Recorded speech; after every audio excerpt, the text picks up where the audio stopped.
হ্যাঁ, হাড়ারি কি অবস্থা আপনাকে? আছি আলহামদুলিল্লাহ। আমরা মধ্যম পাড়া অনেক দুর্বৃত্তিতে আছি। কি অবস্থা চাচা? আছি ভালোই আছি আপনার। পানির মধ্যে পানি কিরকম হয়েছে? আপনার বয়সে এত বড় বন্যা দেখছেন নি? না কি অবস্থা তাহের ভাই, কি খবর? আপনার বাড়ির হানি নামছে নি? আরে ভাই পানি নামতে দেরি আছে ভাই, এখনো কবে নামবো? 7-10 দিন লাগবে। তখন কি অবস্থা, রান্না টান্দা কেমন? রান্না ওই নাই আছে, লোক আনছি ভাই, একাইয়া কাটি কাটি এটা কোনো রকম রান্ধতে হয় আর কি। হাড়ারি কি আপনি বলেন এবার, আপনার কি অবস্থা, ঘরের কি অবস্থা? ঘরের মধ্যে এখনো যাইতাম পারি না, মানে আমরা অন্য ওই উপরে বিল্ডিং এর ছাদের উপরে আছি, তার পাল্লাটাই দর্শক চারদিকে পানি, আপনি বলতে থাকেন।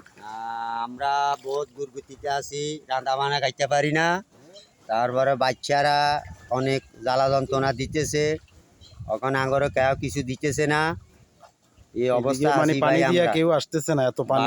আঙ্গরে কেউ কেন চাইতেও আইয়ে না, আমরা কি অবস্থা আছি, আঙ্গরে চাইতেও আইয়ে না। কিন্তু পানি শুকাই গেলে তো বহুত নেতা আসবে দেখা করার জন্য। এ নেতারা আইবে হরে, আঙ্গ কাছে আইবে সব পানি শুকাই যাইলে।